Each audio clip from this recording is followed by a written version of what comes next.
Hi friends, welcome to Selvi Ruby channel. இன்னைக்கு share பண்ண போகிற ரெசிபீஸ் வீடியோஸ் என்னன்னு பார்த்தீங்கன்னா, என்னோட ஒன் டே ரொட்டீன் கூட சொல்லலாம். இன்னைக்கு காலையிலேருந்து மதியம் வரைக்கும் நான் என்னென்ன பண்ணேன் அப்படின்றத உங்கள் கூட ஷேர் பண்ணுறேன். ஆஸ் யூஷுவல் சண்டே அப்படின்னாவே காலையிலேயே இட்லி மாவுக்கு அரைச்சி எடுத்து வச்சுக்குவேங்க. இந்த பக்கம் பார்த்தீங்கன்னா பொங்கல் தாளித்து விட்டுருக்கேன். குக்கர்லேருந்து ஆவி போனதும் நெய் விட்டு மிக்ஸ் பண்ணிட்டோம்னா நல்ல ஹோட்டலில் கிடைக்கிற மாதிரி நல்ல குலைவான வெண்பொங்கல் வீட்லேயே நான் ரெடி பண்ணிட்டேன். வடை பார்த்தீங்கன்னா கடையில் தான் வாங்கினது. கூடவே சட்னியும் சாம்பாரும் வாங்கிட்டு வந்துட்டாங்க. இதுதாங்க காலை பிரேக்ஃபாஸ்ட். மாவு பார்த்தீங்கன்னா அரைச்சி எடுத்துட்டேன். நல்லா மிக்ஸ் பண்ணி கரைச்சி வேற பாத்திரத்துக்கு மாற்றி வைக்கணும். இப்போ மதியம் லஞ்சுக்கு பார்த்தீங்கன்னா மட்டன் பிரியாணி பண்ணலை. சண்டே அப்படின்னாவே மட்டன் ஆர் சிக்கன் ஏதாவது ஒன்று இருக்கும். இன்னைக்கு பார்த்தீங்கன்னா என் தம்பி ஒய்ஃப் வந்து நான்வெஜ் சாப்பிட மாட்டாங்க.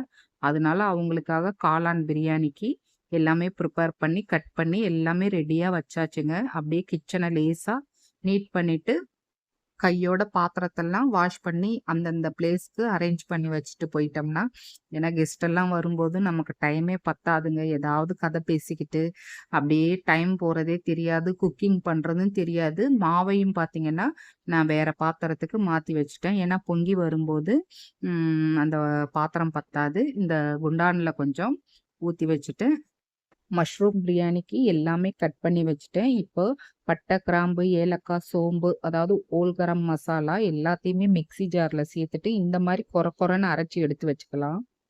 இப்போ குக்கர் வச்சுருக்கேங்க. குக்கர் நல்லா ஹீட் ஆனதும் ஒரு 4 டேபிள் ஸ்பூன் ஆயில் சேர்த்துட்டு கூடவே 2 டேபிள் ஸ்பூன் நெய் சேர்த்துக்கலாம். இப்போ பார்த்தீங்கன்னா எல்லாமே ரெடியாக இருக்குது. நெய் கொஞ்சம் ஹீட் ஆனதும் கட் பண்ணி வச்சிருக்க வெங்காயத்தை உள்ளே சேர்த்துருவோம். ஆஸ் யூஷுவல் நம்ம மட்டன் பிரியாணி செய்கிற மாதிரியே தாங்க இதோட டேஸ்ட் இருக்கும். நம்ம மட்டனுக்கு பதிலாக மஷ்ரூம் சேர்த்து பண்ண போகிறேன். இந்த வெங்காயம் நல்லா கண்ணாடி பதம் வர வரைக்கும் ஃப்ரை பண்ணிடலாம்.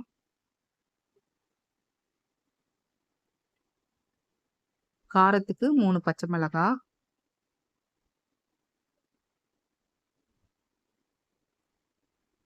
பிரியாணி அப்படின்னாவே புதினா கொத்தமல்லி தாங்க நிறைய தேவைப்படும்.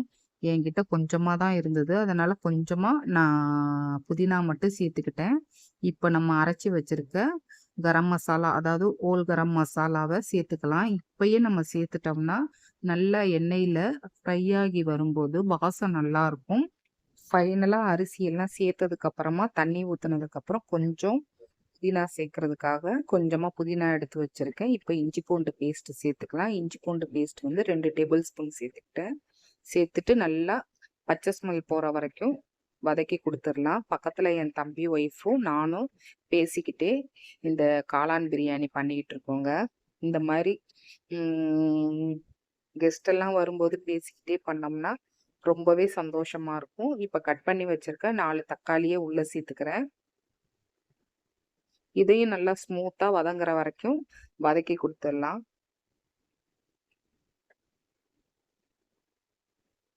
வெங்காயம், தக்காளி இன்னுமே நல்லா சாஃப்டாக வேகிறதுக்கு கொஞ்சம் உப்பு சேர்த்து நல்லா வதக்கிட்டோம்னா பிரியாணி பார்த்தீங்கன்னா நல்லா எண்ணெய் பிரிஞ்சு வரும். எண்ணெய் பிரிஞ்சு வந்தால் தான் பிரியாணி வந்து டேஸ்ட்டும் நல்லாயிருக்கும், கலர்ஃபுல்லாக இருக்கும். இந்த அளவுக்கு எண்ணெய் பிரிஞ்சு வந்ததும் தேவையான மசாலா சேர்த்துக்கலாம். கொஞ்சம் மஞ்சப்பொடி, காரப்பொடி மட்டும்தாங்க சேர்த்துருக்கேன். வேற எந்த மசாலாவும் சேர்க்கல. நல்லா மிக்ஸ் பண்ணி கொடுத்துருவோம். இந்த ராஸ்மல் போகிற வரைக்கும் மிக்ஸ் பண்ணி கொடுத்துட்டு ஆல்ரெடி கட் பண்ணி வச்சுருக்க மஷ்ரூமை உள்ளே சேர்த்துக்கலாம். மஷ்ரூம் பார்த்தீங்கன்னா நல்ல பெரிய பெரிய பீசஸாக கட் பண்ணியிருக்கேன். இந்த மாதிரி கட் பண்ணி சேர்க்கும்போது டேஸ்ட் வந்து நல்லாயிருக்கும். இதையும் நல்லா மிக்ஸ் பண்ணி கொடுத்துடலாங்க. இந்த மசாலா வந்து மஷ்ரூமில் சேர்ற வரைக்கும் நல்லா மிக்ஸ் பண்ணி கொடுத்துட்டோம்னா மஷ்ரூம் வந்து சாஃப்டாக வெந்து வரும். இப்போ அரிசியும் நான் உள்ளே சேர்த்துக்கிறேன். இந்த டைம்லேயே அரிசியை உள்ளே சேர்த்து மசாலாவோட மிக்ஸ் பண்ணி இந்த பிரியாணி செய்யும்போது ரொம்ப நல்லா இருக்குங்க.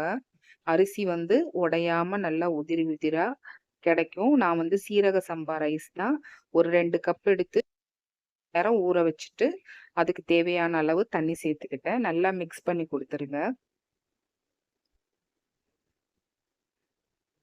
இந்த மாதிரி நல்லா மிக்ஸ் பண்ணி கொடுத்துட்டு இப்போ ஃபைனலாக கொஞ்சம் புதினா மட்டும் சேர்த்துக்கிறேன். கொத்தமல்லி இல்ல, புதினா மட்டும் சேர்த்துக்கிறேன். இந்த பக்கம் பார்த்தீங்கன்னா, கோபி மஞ்சூரியன் பண்றதுக்காக காலிஃப்ளவர சுடுதண்ணில மஞ்சத்தூளும், உப்பும் சேர்த்து கொதிக்க வச்சிருக்கேன்.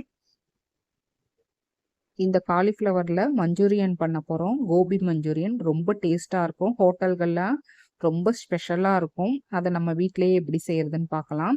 இதுக்கு பார்த்தீங்கன்னா, இந்த கப்பால 1 கப் மைதா, கொஞ்சம் பெப்பர் பவுடர், 1 ஸ்பூன் மிளகாய் பொடி அவ்வளோதான். கொஞ்சமா சால்ட் சேர்த்து லேசா தண்ணி விட்டு பிசைஞ்சிட்டு, நம்ம ஆல்ரெடி வந்து சுடுதண்ணில போட்டு வச்சிருக்க காலிஃப்ளவர நல்லா மிக்ஸ் பண்ணிட்டு, இந்த மாதிரி ஆயில்ல போட்டு பொரிச்சு எடுக்க வேண்டியதுதாங்க. இதுக்கு வந்து பக்கத்திலேயே கொஞ்சம் சாஸ் வந்து ரெடி பண்ணிக்கலாம். மஞ்சூரியனுக்கு பெரிய கடாய் வச்சுட்டு ஆயில் சேர்த்து இஞ்சி பூண்டு தாங்க ஃப்ளேவர் ரொம்ப நல்லாயிருக்கும். இஞ்சி பூண்டு கட் பண்ணி சேர்த்துருக்கேன். வெங்காயமும் கட் பண்ணி வச்சுருக்கேன். 1 பை 1ஆ ஒவ்வொரு இன்க்ரீடியன்ட்ஸாக சேர்த்து நல்லா ஃப்ரை பண்ண வேண்டியதுதாங்க. இதை வந்து டீப்பாக லாங் வீடியோவாக நான் எடுக்கலை. உள்ள கிளிப்பிங்ஸை அப்படியே வந்து ஷேர் பண்ணியிருக்கேன். இப்போ மிளகாய் தூள், மஞ்சத்தூள் எல்லாம் சேர்த்து லேசாக ஃப்ரை பண்ணிவிட்டு நமக்கு என்னென்ன சாஸ் பிடிக்குமோ அதெல்லாம் சேர்த்துக்கலாம். நான் வந்து கெச்சப், அப்புறம் ரெட் சில்லி, சோயா சாஸ் 3ம் சேர்த்துருக்கேன். நீங்க விருப்பப்பட்டா கிரீன் சில்லி சாஸும் சேர்த்துக்கங்க. இந்த பக்கம் கடாயில கேப்சிகம், ஆனியன் 2ம் சாட்டே பண்ணி எடுத்துக்கிட்டா அவ்வளோதாங்க. குயிக்கா நம்ம ரெஸ்டாரண்ட்ல கிடைக்கக்கூடிய கோபி மஞ்சூரியன் வீட்லயே டக்குன்னு ஒரு 20 நிமிஷத்துல செஞ்சிடலாம். இது பொரிக்கிறது மட்டும்தாங்க வேலை. மற்றபடி இந்த சாஸ் வந்து குயிக்கா ரெடி பண்ணிடலாம். இப்போ பொரிச்சு வச்சிருக்க காலிஃப்ளவரை உள்ள சேர்த்துட்டு லேசா மிக்ஸ் பண்ணி கொடுத்துட்டோம்னா மஞ்சூரியன் ரெடி. நமக்கு மேலே என்னென்ன வேணுமோ நம்ம விருப்பத்துக்கு ஸ்ப்ரிங் ஆனியன் இருந்தால் கூட சேர்த்துக்கிட்டா ரொம்பவே நல்லா இருக்குங்க. நான் கேப்சிகம், ஆனியன் 2யும் சேர்த்து நல்லா மிக்ஸ் பண்ணிட்டேன். ஃபைனலாக 1 டேபிள் ஸ்பூன் கார்ன்ஃப்ளவர் மாவை தண்ணியில் நல்லா கரைச்சி இந்த மஞ்சூரியனோட சேர்த்துக்கிட்டோம்னா ஒரு டேஸ்ட் பார்த்தீங்கன்னா ரொம்பவே நல்லாயிருக்கும். இது குழந்தைங்களுக்கெல்லாம் ரொம்ப பிடிக்கும். வீட்டில் உள்ள பெரியவங்களுக்கும் ரொம்ப பிடிக்கும். நீங்களும் ஒன்ஸ் ட்ரை பண்ணுங்கள். இப்போ வாங்க நம்ம வீட்டில் என்னென்ன ரெசிபிஸ் பண்ணோம் அப்படின்றத பார்க்கலாம். நல்லா சுட சுட mushroom biryani with egg, cauliflower Manchurian, raita அவ்வளோதாங்க. நம்ம சேனலில் நல்ல ஹெல்த்தியான ரெசிபிஸ் ஈஸி குக்கிங் மெத்தடில் கொடுத்துருக்கேன். ஒன்ஸ் விசிட் பண்ணி பாருங்கள். அப்படியே நீங்களும் வாங்க சாப்பிட்லாம். வீடியோ பிடிச்சிருந்தா ஒரு லைக் பண்ணி சப்ஸ்கிரைப் பண்ணுங்கள். இன்னொரு நல்ல வீடியோவில் சந்திக்கிறேன். தேங்க்ஸ் ஃபார் வாட்சிங்.